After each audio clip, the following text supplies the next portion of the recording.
Hello and welcome to the Weekly Song Podcast. This is episode 162. I'm Roger, and with me as always is Declan Kitchener. How's it going? It's going well. Hello. Another video episode. We've done two. We're doing two. We've done one and a bit. One and however much of this one we've done. 1 and Slick. 20 seconds, he said, looking at his wristwatch. Yes. It's skin past bone, don't you know? Yeah, so back for the second episode of season 18 with a couple of songs, as we always have. For those of you who are joining us for the first time, what we do is Declan and I, we each write a song in a space of a week, and then we bring these songs to this podcast, and we're like, hey, listen to this song I wrote. And then we go, how did you write that? And what was the inspiration and that sort of thing. So, oh my God, it's like I'm there. We'll be listening to Declan's song first this week, and I'm looking forward to this. This is going to be good. So, what's your song called this week? And then we'll have a listen. What's my song called? I totally know the answer to this, and I'm not having to check my folders right now. It's called Find My Way. And it goes like this.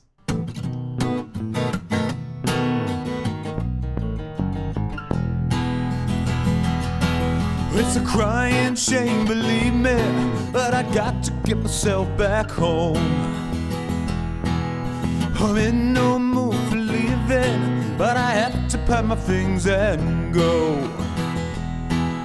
We've really had such special times, I'm glad that we could share. But I can see the hint of light, the morning's nearly here. My train is at the station, and I have my seat reserved. Oh, but I will not keep you waiting. If it's late, it's what I deserve.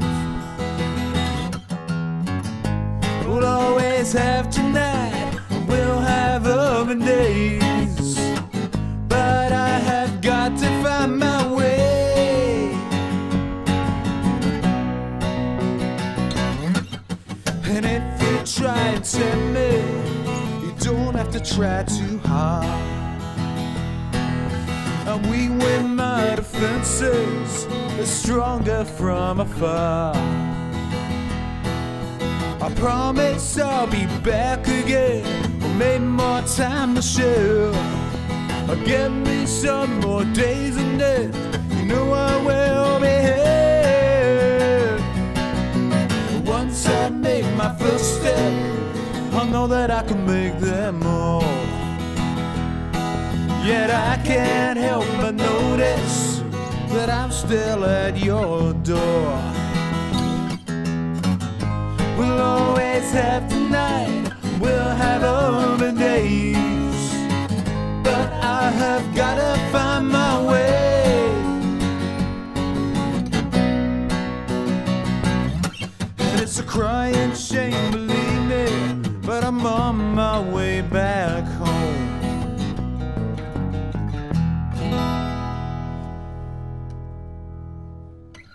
That was Find My Way by Declan Kitchener. And that's your second song of the season. I'm a big fan of this. I said to you while we were listening to it, it sounds very 60s. And I'm not sure if that's where you're going with it at all. So yeah, tell us about it. How did what inspired it musically? Like, were you going for like a kind of certain era, or was it just how it came out?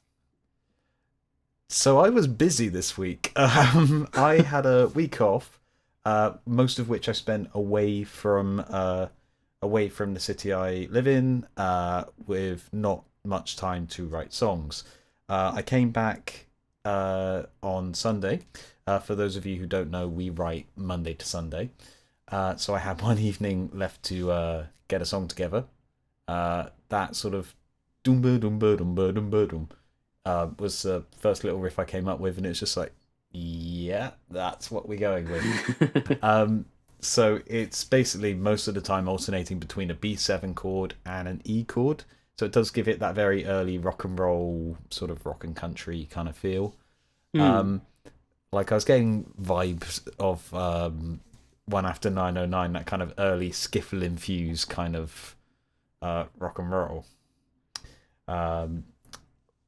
So it's born out of simplicity. It's a lot of very simple favorite tricks pushed into a song, but also there was a lot of music played over that week away, and it's surprising how much the simpler songs sort of end up being the ones that get everybody going. So this is also as simple as I can make it. So there's not a diminished chord in sight. There very nearly was. Ooh. And but there isn't. So yeah, that's the long and the short of that one. And the lyrics are just entirely cheesy. Hence why I was putting on a bit of a voice on the demo recording there. Maybe like that sitting voice... in the mic, swaying, just like, I know my dream, believe it. It's so stupid. I thought there might be a bit of a performative thing there, which maybe played into that sort of, I don't know, the fact that it sounded like it was from a certain era to my ears. And you said it was kind of very rock and roll, skiffle sounding. Were there any more unconventional melodic or compositional choices you made in there that were part of the writing? Structurally, it's a bit odd in that it's the main riff is like the A section, and you've got a B and a C section. So you've got A B A C A B A C A sort of. You could call that pre-chorus and chorus, but neither of them feels substantial enough to sort of... There's not enough of a chorus to pre-chorus into, and neither of them are so substantial that they could stand out as choruses properly. So that's a bit of an unusual way for me writing. I think I do tend to fall into the track quite a lot of going okay, verse, break, verse, pre-chorus, chorus, verse, pre-chorus, chorus, bridge, chorus. I've noticed that pattern so much in my songs, and I desperately try and break it when opportunity presents itself. Yeah, I mean, we've touched on this a little bit over the past many episodes, but I think having a certain pattern that you write to, I can relate to that, where you've got a certain, verse, bridge, chorus, whatever, like that.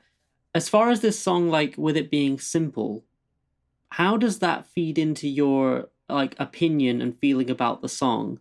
What am I trying to say? Because it's a more straightforward, you said sort of rock and roll chord type of thing. How do you feel about that? Is that a pro or a con in your eyes? It's kind of the point of it in a way. It's meant to be sort of simple. It's meant to be the sort of thing you could sort of teach someone in 5 minutes or so and go right, okay, you and I are jamming on this for a few minutes. We are just going to quietly ignore the minor 4 and the major 2 in there. I'm just going to pretend they don't exist for 5 minutes. But yeah, it's a odd one because I feel like it could be a fun one to do live, but I feel also you would need to be on a roll. It's so cheesy and so corny that you would have to be in the mood to play it, as opposed to there are some songs where even if you're having a bad night, you can sort of easily get into a headspace to sort of make them work. This ain't one of them. Well, I mean, the first time I heard this song, I was thinking, if we made this into a Schnookums song, which for those of you who don't know is Declan and I's collaborative project, where we both write for the project and kind of co-produce the songs, I was thinking I would suggest that we went so in that 60s realm, almost like a really corny Tom Jones type of production. 60s Tom Jones, though. Not 70s Tom Jones. Never No. 70s Tom Jones. 90s Tom Jones might be fun. I mean, now you mention it, that could be fun. But yeah, it is kind of designed to be the sort of thing where it's played by people who have just brought their instruments along to have a good time, rather than okay, we've got to get the perfect 1969 Fender Bassman sound out of this sort of thing. Yeah, like I think a lot of the time It's entirely vibe based. Well, I think that's a good thing. Like, I think a lot of the best songs are. I think, again, we've said this before, but like, as songwriters, sometimes we can think for a song to be, in our eyes, I don't know. Like, if I'm going to share a song with you, I feel like sometimes my ego gets the better of me, and I'm going to go, "Oh, I should have certain chords in here" or something like that. Whereas actually, the best songs that I think we work on sometimes are the simpler ones, where the melody is guiding it, and I think this is one of those. Yeah, you kind of got to get out of that headspace of thinking like, this song is not worthy to bask in the presence of my audience. Like I say, like when I went to open mics and when we were sharing songs and everything over the weekend, it was normally the simpler songs, which use obvious cliche chord progressions and sort of repeating elements that sort of people really get into, which is not news, but it is something to try and work towards. Yeah, absolutely. Because it's usually the stuff that's easily graspable, particularly when you're like in a room environment where people are learning the lyrics for the first time. That's why like old sea shanties and stuff do so well, is because the words are easy to, once you've heard them once or twice, you kind of know them. And I think it's the same with a good pop song. The thing about it being simple is that I was quite worried that I nicked the riff from somewhere, because it's not very complicated. It's like B, A, F sharp, G sharp, E. And I was just thinking, like, surely there's a song where I've just stolen this from. There has to be. Isn't it funny when that happens? Because especially when you have like a simple good idea and you're singing along with it, you're playing, and you're thinking, I've got something here, and you just think there's so many songs out there, it's got to be something else. I mean, I writing my song that I'm writing this week, which I haven't completed yet, I tried last night and I came up with a chord progression for it, and I was like, that's got to be something else. Just like you just said, that's got to be something else, and I don't want to risk it, you know? Someone's going to comment and go like, you idiot, it's obviously this song. Why did you not know that? Well, it's a interesting conversation, I think, because if you write 3 chords in a row, that will probably be a few other songs. But then if you subvert that or you go in a different direction with it, then you're already making something completely original. But it's tough. It's tough to write something entirely original, because everything is based on something else. Even if it's just the tempo of the song, you like another tempo of another song or something. So the lesson here, everybody, is steal everything. Copyright doesn't matter. Lawyers don't matter. Yeah. This will not get you in any trouble whatsoever. I feel like we should say that we do not provide legal advice on the show. But so what about the lyrics for this one? What inspired the song lyrically? So surprisingly, the lyrics on the song that I wrote very quickly on the day where I came back home from another city is about going home. Like, it started out of the first line, it's a crying shame, believe me, which is just one of those words that sort of came into my head, one of those phrases, it just sort of pops in there, and you just think, that is distinctive, that suggests a flavour for the song, it seems to match. What on earth is the rest of the song about? Isn't it the weirdest thing? Like, because it's so the perfect vibe to open up this particular song with. Yeah. This is where I feel like your subconscious or something in your head guides you of like, I've gone through this experience, I probably am going to write about it, and then you get a little phrase or a little melody or word come in your head and you're like, that is the start of what I want to say, but I don't know why that is the start of what I want to say. Yeah, it's weird how sort of your mind links things up like that. I think the turning point was when I got to the part about like my train's waiting at the station. I thought, right, this is 1 after 9:09. This is about trying to go home. So let's turn this into a fictional song about a relationship. And that's what I did. Hence the rest of the song. See, that's interesting because like when I'm listening to the lyrics of the song, I don't hear it as fictional. Obviously, I know it's like based loosely on real events, but you say you fictionalized it to be about a relationship, presumably a one-on-one relationship. Whereas I heard it about being about what it actually is about, which I assume is like going to see friends and then coming home from that. It's about that sort of moment where he's like, I don't want to leave, but I have to. Yeah. But I really don't want to leave. There's things like, for example, in verse whatever it is, the one where it's like, if you try to tempt me, you don't have to try too hard. Yeah. If I know I make the first step, I'll make all of them, but I'm still here. All fictional. It's just like painting. You can sort of see how that would be shot in a film or something. Of like someone just standing on someone's door and just the person there just awkwardly going, well, you better go home now. I've got to close this door at some point. You're letting a draft in. Yeah. I've got like a more... Isn't your train due?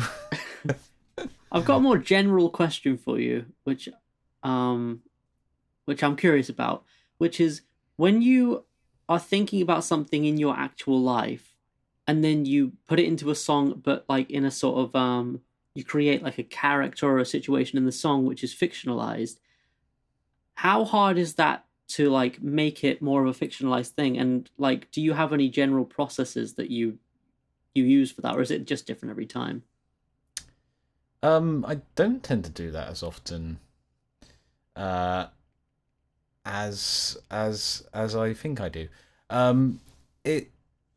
It depends. Like for this one, it's just it's a bit sad to say goodbye to people. Turned into relationship, Right. Whereas a song that I've shown on the show before, check out the archives on Soundcloud. I can't remember what episode it is. You have to go hunting for it. This is a good way to engage creatively with the content, apparently. Is a song called Cocksure, which I wrote about some trends that I noticed in some straight friends of mine whenever they went out. And then I sort of realised the narrator is speaking from a really weird point here. Fictionalise it. Okay, the narrator's interested in the friend that he's describing, which is absolutely in no way, shape or form like anything that's ever happened with me, but it's just like, that's interesting.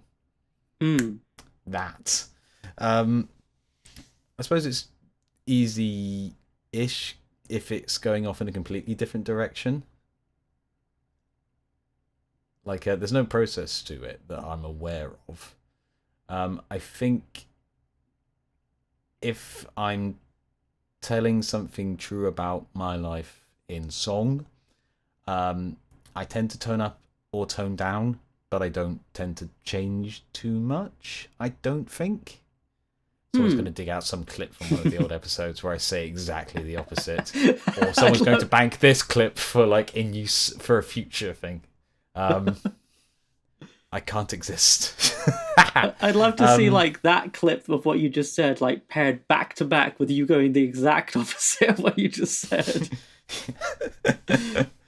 But yeah, to ramble towards a point, there's no process for it other than if I'm changing something, I'm changing something big. Like it's gotta no longer apply to my life, as it were. That makes sense. Yeah, I suppose that as part of it is just like, and it's not like an easy or like clean cut answer for like maybe songwriters out there listening, but sometimes it is just intuitive and it's just like, that seems to work, I'll do that.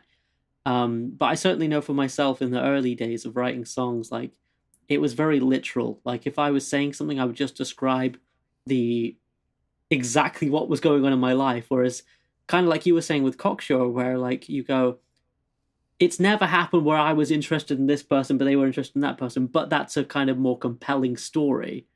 Like sometimes you just lean into that as you kind of get more into songwriting. But then there are some very interesting songs of yours that sort of do follow that sort of hyper literal thing and end up making very little literal sense, if that makes sense. Hey, no, yeah, I mean this right. in a good No, way. I'm Something joking, like, yeah. for those of you who haven't listened to it, it's on the album To Your Heart's Content. Find it where it comes. Like the lyrics in the verses for that are kind of like individual little scenes from your life, and they all represent literal happenings, but they don't really connect in the sense that they tell like a big through line or story or something. But they do just all add to the atmosphere, and it does end up tying into the song's central point of like find it where it comes, find like your meaning where it lies, kind of thing. So there are benefits to other approaches. You can be hyper-literist. You can also make no sense whatsoever. These two are not mutually exclusive, although it's very difficult to do it well. True. I mean, like, check out Roger's song. Thank you for the plug. No, but I think generally, like, when you watch a film or something, or a TV show, like the plot, the actual this happens, which means this happens, which means this happens, is important. But I think some of the moments we gel with most of all on a personal level are sometimes where, like, we just see someone making coffee in the morning, and it's not really that important that they're doing that, but the way they do it, the mug they choose, this analogy doesn't really work, but, like the very small details, you go, I can see myself in that. And I think, like, with the find it where it comes thing that you just said, like, in the verses, I'm talking about literally a guy I used to work with at a restaurant who would, whenever the food was brought out that wasn't being used at the end of the night, he would eat all the food and he would leave his post at the job. And, which is, it's kind of a bit inconsequential, but like you said, kind of illustrates something a bit more day to day, I guess.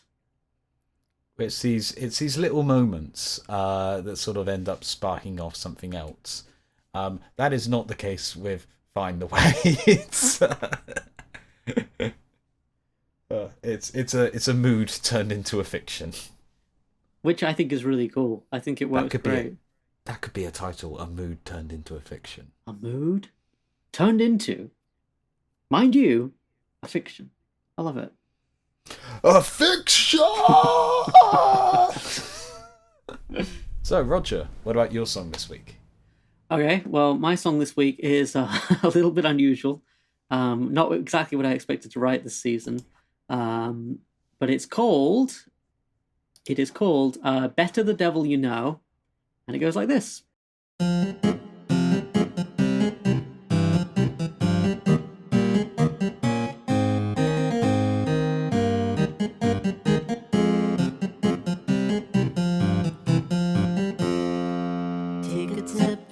Devil when you're trapped in your level and berate how the other half grow. There's no use in despairing, all the faults you were bearing, you'll be caught, so you better not show. He's aware of the struggles of a life in a bubble, but we reap whatsoever we sow. There's no sense in pretending your labor is ending, it's better the devil you know. Better to know the ending and to stay locked within your realm. Lately we've seen you bending and inventing a new world. There's a great deal of pleasure to be had within measure, but beware of the places you go. We would hate for whatever you had put together to be felled when a strong wind blows. So we must stick together and be kept to the letter and avoid where the better grass grows. If we're here till December, it's best to remember it's better the devil you know. Better to know the difference and to stay locked inside your cell. Lately we've seen you bending and a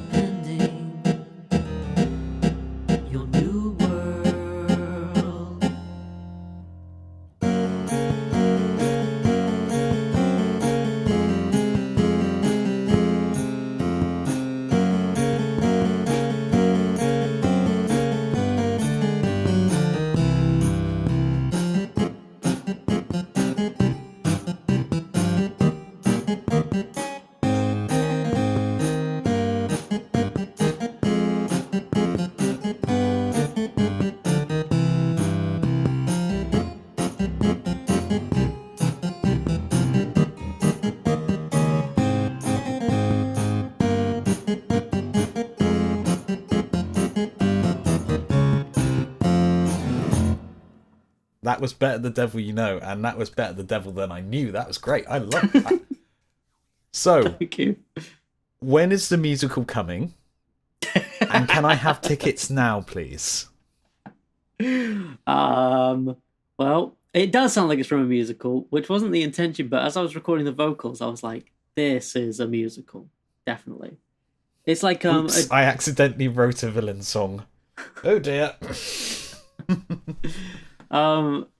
Yeah, I mean, it is very much like a villain song. And I think part of that comes from the chords and part of that comes from the instrument it's played on, which is it should be a harpsichord, but it's a very cheap plug-in version of a harpsichord because I don't have a harpsichord here in my little space. So, it was basically inspired by, I went to go and see Bill Bailey, the comedian and musician, in concert a few weeks ago with some friends, and he was playing like all different, like if you don't know who he is, if you're overseas or something, you don't know Bill Bailey, he does like comedy songs in various different styles. So he plays multi different instruments on stage, and he was playing, grand piano and electric guitar and all these different things. And one of the things he did was he played a harpsichord, and he played this sort of Baroque style song. Forgive me, Bill, if you're listening, but I can't remember what the song was about, but it was very funny. But the main thing I remember about it was that he was using all these chords that were very much in the Baroque classical style. And I just, because I think you and I are the same. We hear stuff on the radio and we can go like, I've kind of heard those chords before, but so there's not really a surprise there. But he was playing these things, and there are a few cool changes in there. I was kind of keeping an eye out for, keeping a mental note. I should try and use them at some point. And one of the things he did quite often was he would start on a minor chord, like a F minor, and then he would do the rounds of the chords and end up on an F major, which is quite a Baroque thing to do, apparently. That's interesting. So you're kind of like breaking out of like a diatonic sort of pattern to end up, because that then gives you a nice shift to go back to the start or shift away Exactly at the end of a section. That's really interesting. Now that you mentioned Bill Bailey, I can totally see it. This is your chickens marched on Kiev. Yes. But that's kind of interesting. I suppose it ends up explaining a lot of the sort of very stagey kind of feel of it.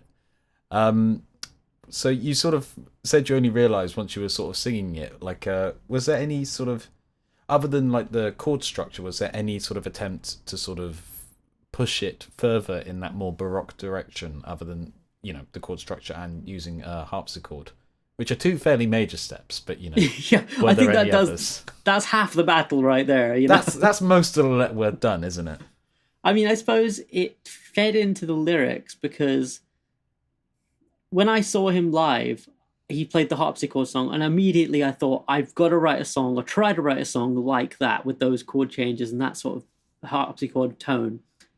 He also did a few others, like he did a kind of a sort of southern gospel type of thing on the church organ, and that was cool. And he did some cool changes in there, which I'll probably try and do a song like that at some point. But so this is the Bill Bailey season, quite clearly. Oh yeah. Every single song's gonna be a different genre. Not really, but so he played that, and basically I think just hearing him do that made me think I want to try my own version of that. So just going down that general Baroque avenue as much as I could and really leaning into it, I think was what inspired it, really. And then the lyrics kind of up the ante with the dramatic musical like thing, It's kind of interesting because you've got that sort of like staccato right hand, the dum dum dum dum, going all the way through the song, and then you've got people like speaking about, did you ever think that your labour was ending? It ends. The sort of two end up going together quite well to create this quite sort of menacing kind of atmosphere. Yeah. Are you secretly a villain? is this your coming out song as a villain? Yeah, this is my coming out as a villain. I'm evil. I just love doing evil. Well, it's the 21st century, so we've got to be tolerant, haven't we? Exactly. Yeah. I identify as hideously monstrous, you know. Um, but yeah, I mean, just I think what was I going to say? Yeah, that right hand thing with the staccato was really kind of an afterthought in a way, because when I was writing the music, I wrote the music and then I wrote the lyrics afterwards. So that's kind of a bit different for me in general, because I wrote all the music first and then the lyrics. But when I was writing the lyrics, I was checking that the syllable count matched up with the bars of music. So what I'd do is I'd be writing on my notepad, and then I'd be playing with one hand on the keyboard to make sure that it all worked. And what I found was that, because originally this is a very convoluted sentence, but the lyrics of it were supposed to go with the both hands thing, the whole like playing the melody and the chords on the harpsichord and singing at the same time. But actually, when I was doing that and just trying to get the lyrics right, I realized that's a way better pattern to sing to, because like you said, it feeds into the vibe of the song, I guess. Exactly, it gives it a bit of forward momentum. So you normally try and write all the words at the same time. Did you just say that you sort of went back and sort of put the words in afterwards, or was this sort of all working out around the same time? Yeah, this is the first song I've done in a while where the lyrics were done completely afterwards. I wrote all the music, and I had that on like Thursday or Friday, with Sunday being the deadline. And so I wrote all the music, and I had other ideas for like different sections, but because I didn't have any words yet, I was like, I don't know if they'll fit. So I had this section that I didn't end up using, which was because the song's at F minor, and it went up to G minor and then down to D sharp, and it did a few things the song doesn't eventually end up doing. But I ended up dropping those. So I wrote all the music, and then the only words I had were "Better the Devil You Know." And then it was just a case of thinking, kind of like you said with your first lyric, like, okay, well, what does that mean? How do I get that into a lyrical thing? And I've got to say, this was a more challenging song because the music came fairly easy, but the words were like a real laborious task of like sitting down and thinking, oh God, what am I writing about? How do I get them to fit? And there's quite a lot of rhyme schemes throughout the thing. So it was like, oh, bloody hell, this is going to be quite a task. And it was really. Well, it's work, but it's work that's paid off. This is quite an interesting song. I really like this. I want to hear like a bigger version of this. Talking of sections, you've got that sort of very interesting outro on the end. Was that always going to be there as like this sort of instrumental thing, or was that sort of meant to have words on it at some point? So yeah, that end section was supposed to have lyrics over it. And essentially what it does is, because the song's in F minor and it goes to F sharp major, so you've got this non-diatonic weird thing going on. And it just felt like it worked better as an instrumental section than it did with lyrics. I couldn't really get anything lyrically to fit that didn't sound too forced. It's kind of interesting when you have a section like that and you kind of do just have to let it breathe as its own thing. But again, it does feel... It's one of those things that makes it very theatrical. Like you could imagine like a troupe of actors moving around the stage to that section. There is totally not video footage of the two of us doing that while we were listening to it. We turned the cameras off during that bit. I hope we turned the cameras off during that bit. But yeah, like I really, really like this one. I think this is really strong. I'd be very interested to see where you take it next. Do you have plans for this one? Not as much. I'm going to try and develop it, but with a song like this, it's like, where do you take it? Because if you do it in that Baroque style, you do it with harpsichord, and really that's it. I added in a few elements of drums at the very end. You got like a bit of kick drum and tambourine going there, just to give a bit more oomph to it. But I don't know. I'll try different things with it. I suppose you could do like a sort of that sort of 60s Baroque style with that. So if you keep like the harpsichord as your only weird instrument, but then you could do something in the vein of She's a Rainbow or Fixing a Hole or something, where you've got like a rock band around that or other sort of instrumentation around that, but you've got that very distinct kind of tonal thing in the center of everything. That's a really good idea, actually. I guess I'm thinking about like my stumbling block in my head is, what would the drums be like? because I don't think it would be good to have, or maybe it would, now I'm thinking about it, like just a general 8-beat. I think you got to have something that's like a 4 on the floor type of kick drum. But anyway, I mean, that's beside the point. But I think doing something with it like that could be good. It definitely would be good, and you should definitely do that, because I really, really like this song. Thank you. Well, maybe we could make it a Schnookums song at some point, because I feel like I'm a little bit lacking in ideas, and that could be a fun one to do. Especially because you've written loads of what I call Declan's musical songs from musicals. So Declan's musical songs from musicals. Well, I like that that's a genre in your head. Yeah, Declan's musical songs from musicals. Come on. My favourite. I suppose the last thing to say on this one before we move on is lyrically. I was talking to my dad the other day. I found a car on eBay, and I was like, because I don't really know about cars, and I want to get a new car at some point, but I don't have like a ton of cash to splash on a car. So I sent him this car I found, secondhand car. It looked pretty good to me, but I don't really know. And he's like, why do you want to get a new car? Because, there's nothing terribly wrong with mine, but I could just use a new one at some point, it's a bit of an old banger. And he said, sometimes, son, it's better the devil you know. And I was like, that is a song title. Like, you're completely out of context, but, your ear pricks up sometimes with certain bits of language or something you see on TV or something. You've got a bit of a thing for sort of writing songs around sayings or phrases or colloquialisms or bits and pieces like that. So yeah, when I saw the song title of this one, I knew exactly kind of where the first part of this story would have come from. Yeah, and I mean, he had a point. So it's not like I didn't end up getting the car, but I kind of was thinking, that's a good phrase generally, so probably put it in a song regardless. But also, for me, I don't really like the phrase because it kind of sounds like something where bless you. It kind of sounds like something where I don't know.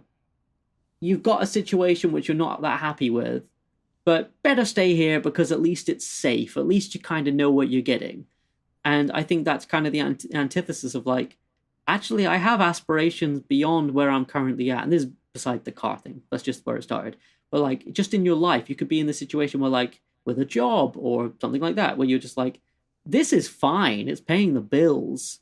But I have other things in mind. And I guess the song is coming from making a devil's advocate, no pun intended, of the type of people who would tell you, just stay at your station. It's safer here. The grass may be greener over there, but just stay here because, at least you won't get hurt. And I think that's a silly way to look at things sometimes, personally. So that's what the song's about. That's fair. That's interesting, because normally you sort of really sort of write a song about a phrase or a saying because you sort of kind of get it or it sparks something in you. I think this is the first time where I've heard you say this idea is terrible, and I shall tell you why. Yeah. Get used to it. This is the new Roger, with opinions and things to say about society. And sayings. Yeah. Damn Proverbs. That could be a title. Yeah. So, I mean, I have an opinion about that, and I'm not afraid to share it. I mean, it's hardly controversial. I mean, but, I know what you're saying. Cancelled usually forever. Usually I'll shy away from things like that, but I mean, I don't like that phrase. Just play it safe. But anyway, so that's that song. I might do something with it. I'd like to do something with you with it if you're up for it, because I think that could be fun. Yes, I would like that. I mean, we could really ham up that end section of stomping our boots, mic up the floor, and add loads of percussion and a big choir or something. I don't know. We could do the thing they did on We Will Rock You, where they mathematically worked out sort of, I can't remember if it's a prime number of delay where it will never sync up with itself. Yeah, which is why that bit sounds so massive. None of it harmonizes properly. You mean the boom boom clap famous thing? Yeah, because they recorded like 5 of them stamping on old boards in an echoey thing, so it already sounds big. Then when they put the reverb on it, they made sure they had a number that didn't multiply easily by itself for the time of the delay, so it doesn't sync back on itself properly. Wow, I didn't know that. That's well cool. It is well cool. Wait, so it was delay like a kind of, as opposed to reverb, was it like dum dum dum, or was it like a reverb tail that ended just before the first one or the next hit? I can't remember if it's delay or reverb. I think it's delay because you can hear it like a brrr, like on some of the hits on there. But like if you get that too, I think if you sort of try and sync that up to the track or something, it's just going to sound like they're all on the same beat or all on the same subdivisions of beats. So the whole thing was to sort of try and not do that. That's to so sort clever. of make it like a crowd not in time going. I love that kind of stuff. I mean, I swear we could do a whole other podcast called like the Weekly Production Podcast where we just talk about stuff like this. I love stories like that. See, I only have a limited number. You're the actual producer, and I'm just a person at a DAW who knows not what he is doing. I mean, to be fair, like you've told me the majority of cool studio trickery and stuff like that of anyone I know. So I'd like to say I read a lot of books, but that would be a lie. I read a great book last year called can't remember the name of it. It was a really good book then. What was it? I think it's called Recording Unhinged by Sylvia Massey. You did mention this a fair bit last year, yeah. Oh yeah, I didn't shut up about it, did I? But it's very good, and it's like stories of all these different studio tricks and experiments they did, and just weird, unconventional things. So, I recommend it. Well, that's our first book recommendation of the season. Yep. Read it. It's probably quite good. Couldn't tell you, not read it. Okay, now for our regular section. What have you been listening to, Ian? So, Declan, what have you been listening to recently? Thank you. Ian couldn't make it today. So I've listened to a few things, and I've also bought a few things. So we're going to just go through these very quickly. Mostly a lot of re-listening, but Olivia Rodrigo, Guts. It's quite good. I enjoyed it. I think the first one's better, but I still think it's very good. Teddy Swims, I've tried everything but therapy, part 1. I want him to get therapy, but also I want part 2. McFly, Motion in the Ocean, because I am actually 5. Because this has got the Don't Stop Me Now bonus track on it, and that's how I got into Queen. Talking of which, Queen, Invisible Man single. Oh, very nice. Elton John and Kiki D, Don't Go Breaking My Heart. Great song. Great song. Penny Lane and Strawberry Fields. Ooh. Well, that's a good get. Vinyl. The Winner Takes It All. Damn, this is the best Ian segment we've ever had. Chiquitica. It's going to be very weird for the the audio version. For those of you who are listening on audio, Declan is holding up his newfound records, and we're having a blast over here on YouTube. Gimme, gimme, gimme, A Man After Midnight. All right. That wasn't the song title, I just want A Man After Midnight. What a weird way of phrasing a plea. Freddie Mercury, Living on My Own. This has got all the remixes from shortly after he died. That's a compilation, is it? It's a small EP.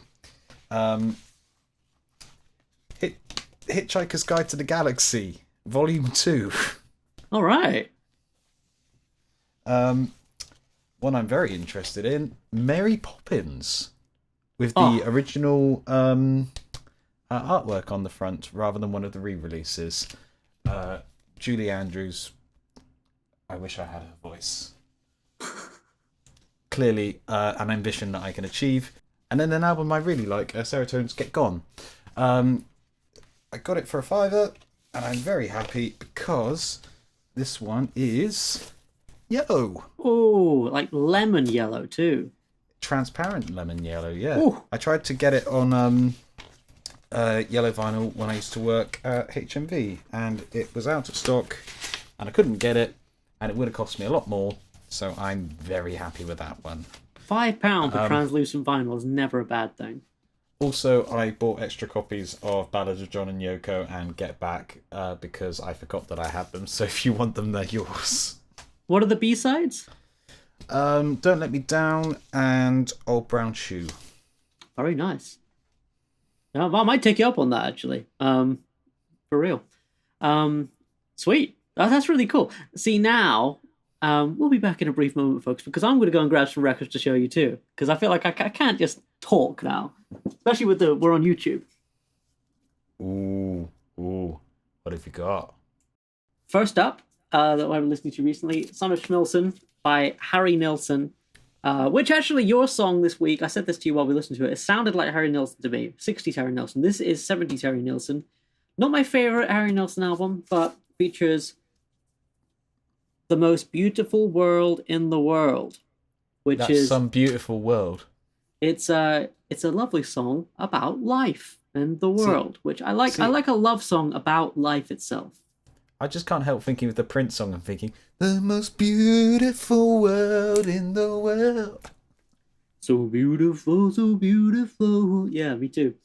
And then we got the New York three-piece, Tchotchke. You got that in Bristol when we were attending a gig together, I believe. We did. Am I correct? We saw Tchotchke supporting the Lemon Twigs in Bristol, and I got Tchotchke's debut album produced by the Lemon Twigs, which is great. Really good.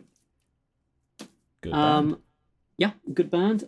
We got Todd Rundgren, the ever-popular Tortured Artist Effect, which is an album I avoided for some time because he's very 80s in the album production-wise, because it's from 1982, I believe. Let me just double-check that. That's a good reason to be in the 80s. Very good reason to be in the... If you could have a reason to be in the 80s, have it be that you recorded the album is quite good. Which is great. And despite it being synth-heavy, it's just as good as any of his other stuff. We got Amy Mann, Queens of the Summer Hotel, which is based on the novel Girl Interrupted from the 60s, and it's very good. And lastly, we have Roy Wood Boulders, and I just knocked my mic, but we have Roy Wood Boulders, which is an album that he plays everything on, and he did the artwork himself of himself, which is very nice. I hope his hair was actually that colour, otherwise I'm going to sue for false advertising. Yeah, I hope it was too. We'll never know, though, because there's no photos inside. I don't think. There were no photos ever taken of Roy Wood. Actually, there are photos inside, but I'm afraid they're in sepia. Oh, no. So we can't see the fabulous colour of his hair. No, you can just see photos of him playing all the instruments on the album, which is rather impressive. It's such a shame that you would go to all of that effort to display himself playing the instruments, but not what colour they were. Oh, exactly. It's selfish is what it is. Okay, so we have an email here from regular listener to the show, Jeremy Herzer, and Jeremy writes to us with the subject line, "You inspired us to write songs." So, yes! Who's us? It's not just him, it's us. He's got somebody else involved. He goes, "Hey guys, howdy from the US. I've been listening to you for about a year and have really been inspired by your process. My good friend and talented songwriter, Hosanna DeSano, in brackets, Hatori Music, that's his project name, and I decided to take on the challenge of writing a song each week, which is awesome." That's my italics. We then met on Saturdays to listen and celebrate each other's songs. And we recorded the calls and put them up on Hatori's YouTube channel. Awesome. Thank you guys for being our kick in the pants. We each wrote 9 songs in the 9 weeks to start 2024. I think I wrote all of 6 songs in 2023. That's awesome. The weekly thing is such a good idea for that, for upping the ante on that. Anyway, it's so good to do it with someone as well, mainly for the accountability. Oh, exactly, yeah. It just helps a ton. And he says, here are 2 that we enjoyed of their songs. We have Real, Hatori's Week 1 song, and we've got Hold On, Jeremy's Week 9 song. Before we listen to them, I'll just finish the email here. He says, "Cheers to you both, and congrats, Roger, on the album release." Thank you. I agree with Declan. There's a bug in every bag of seed I buy. It's a truly great lyric. Thank you. There's a bug in every bag of seed I buy. It's a great lyric. You are correct, Jeremy. You are correct. Oh, well. Okay, well, thank you so much, Jeremy, Hosanna. We're going to have a listen to their songs now. First, we're going to listen to Hosanna's song from week 1, which is called Real, and then we're going to take a listen to Hold On, which is Jeremy's song from week 9 of their writing stint. Here is Real by Hatori Music. Let's take a listen. I found you growing from a crack in the brick wall, a supernatural encounter. I don't know how you got there, but I'm glad you did. 'Cause when it rains, yeah, it pours, that's what you said. Nobody ever means that in a good way. I have a feeling you know something that I didn't. Cut me loose, I swear to heaven, this is not what I expected. Why'd you have to make me feel so real?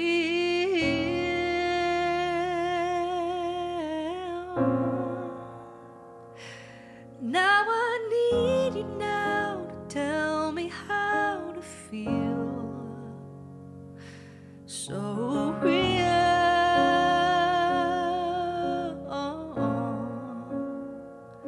Yeah, you should know you ruined me for good.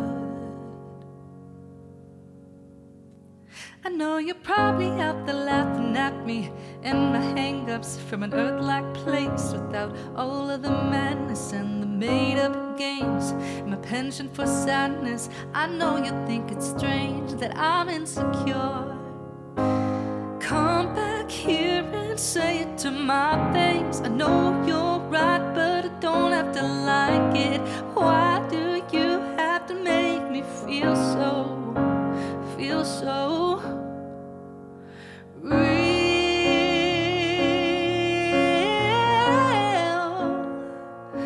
And now you're gone and I'm alone with how I feel.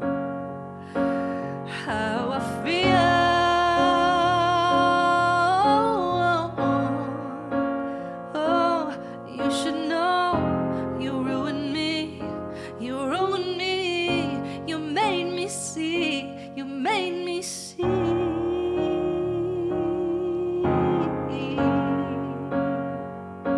what's real.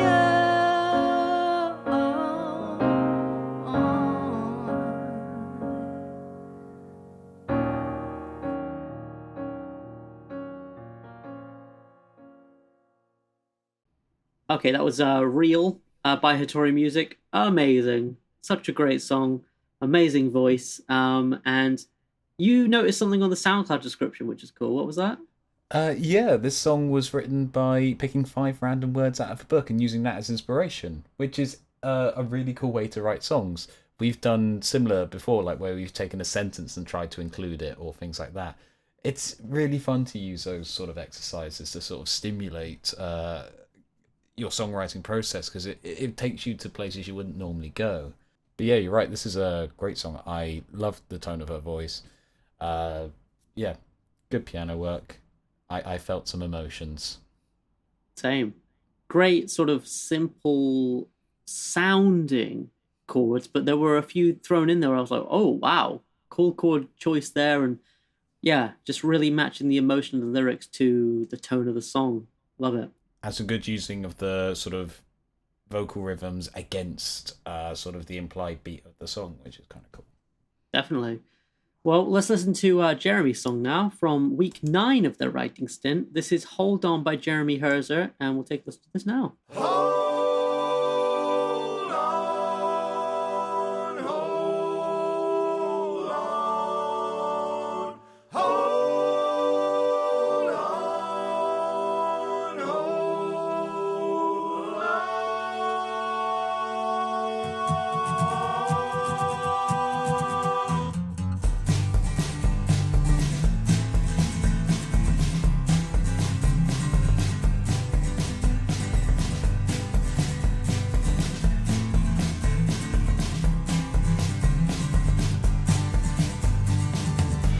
There's a hunger buried in the soul. There's an urge inside to fly. We are tethered to the lies we're told. Leaves us longing for the sky. So you're stuck on the ground with your dream in the clouds, praying someone will drop you a line. But now you gotta reach up past where you can see, grab any hope you can find. Hold on, sink your teeth in like you're never letting go. Hold on, fight like hell to get your fears under control. Tie a knot at the end of your rope and hold on.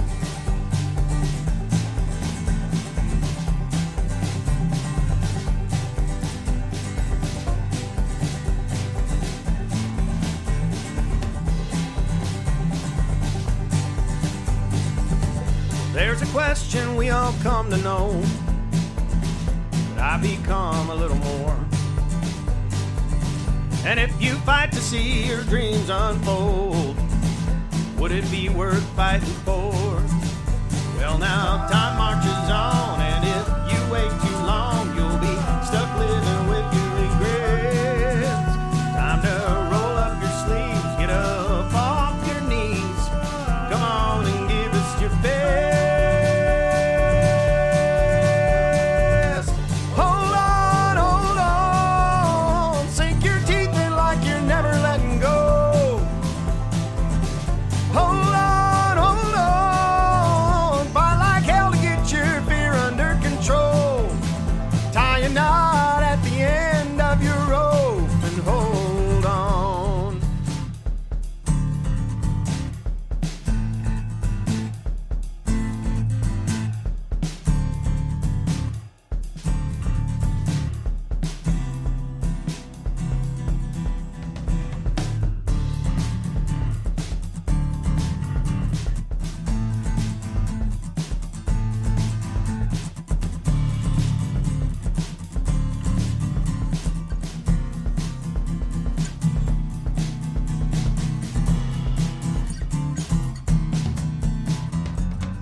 Hold on, sink your teeth in like you're never letting go. Hold on, tie a knot at the end of your rope. Fight like hell to grab your fears by the throat and hold on. Yeah, hold on.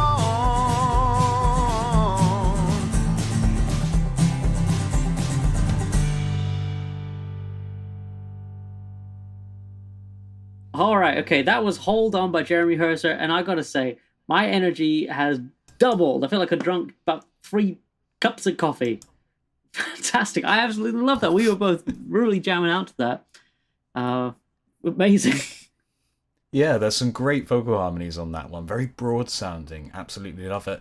And more country songs need halftime breakdowns. This is now just incontrovertible fact. That bass was deep. Like we were properly like. I love so much about that. It's I love the hopeful lyrics. I like the general composition of the song. I also love how it's produced. The drum sound on the recording is amazing, and the vocals, like you were saying, very broad. But like vocals are usually way back there, but these ones were like they felt like they were right there. Just really impressed. So cool. I like both of those songs. They for very different reasons, but yes, I'm a very happy person now who has also felt some very emotions. So my mind is a mess. During that Thank you. During that one, I was like, I feel hopeful, and you were like, yeah, for the first time in ages, it's true. Not real. I mean, I'm hopeful. Are you though? Are you really? But yeah, thank you both for sending those in. That was a lot of fun. I enjoyed dancing like an idiot again, which there is no record of. We turned the cameras off, didn't we? I don't know how you're going to edit this, but we'll see. So that's it for this episode of the Weekly Song Podcast. Thank you very much for listening. If you enjoyed the show, if you want to get in touch, if you want to send in your songs, or if you just want to tell us what terrible dancers we are, then why not send in an electronic letter to weeklysongpodcast@gmail.com. Also, if you enjoy the show, why not follow us, like us, subscribe, do all of the various things that you do on the various social media platforms. I know not. I am a gremlin. I know nothing about technology. You can find us on SoundCloud, on Spotify, on various other places where podcasts are held. I know not where. And you can also find us on YouTube now. There are video episodes of the podcast going up. And I have no idea how they're going to look because I've not edited the first one yet. So this could go very interestingly. Let's see. Roger, whereabouts can people find you and your music out in the world? Well, first of all, there's our collaborative project. Declan and I, we have a collaborative project called Schnookums. SCHN. I love how you do that every time. Schnookums. SCHNOOK. SCHNOOKUMS. It's a hard thing to spell, but that's why we spell it out. We practice. We take turns. SCHNOOKUMS. Right, go. SCHNWOKUMS. 2. So yeah, check us out. We have an album out at the moment. It's called Attaboy. It's everywhere you get albums: Spotify, Apple Music, Bandcamp. You know the list. And we're working on another follow-up project at the moment, which is going to be really cool. It's going to be out this year. You can find my solo projects and that sort of thing everywhere you would normally find music. RogerHeathers.bandcamp being the place where you can find everything. I released an album in January called Racing Alone, which some of you heard, and thank you for listening for that one. And lastly, you can find me on Instagram at RogerHeathers, and you can find me on Substack, where I'm developing the demos I'm writing here into demos, with drums and so on and so forth, and writing about that process. So that's me. And Declan, where can people find you and your music? Well, before we discuss where people can find me and my music, for Racing Alone, we did an episode of the podcast where we discussed it in depth and we sort of went behind the scenes. It's an episode just before this season started, so have a listen to that because we go through everything and it's a lot of fun and we get to talk about stuff like we do now. Where you can find me, I'd rather you didn't have that information. Quite frankly, my private life is private. I ask that you respect me at this difficult time. That being my life. As for where you can find my music, just search Declan Kitchener on Spotify, Bandcamp, iTunes, Tidal, things like that. I have 2 EPs, which is The Captive Audience and 4 old songs I recorded with Roger in this shed, presented in reverse chronological order. Catchy. And an album, Apathy Will Get You Nowhere. So yes, those are the places where you can find me and my things. And yeah, that's it for another week. I've now got to write another song. You've already started. How have you already started? Well, I tried to start last week. I'm cheating. Yeah. I'm telling teacher. Wait a minute. Who's teacher? Ian. You know. Mr. Ian. I tried to start last night and I came up with 4 chords which were very derivative of everything else I've ever heard. So I ditched it. So I haven't actually really started because I haven't got a note to my name. So. Well, he may not have a note to his name. Hopefully he shall have several by next week. So yeah, we'll see you then. All that's left for us to do is to say ta-ra. Ta-ra. Ta-ra. Ta-ra.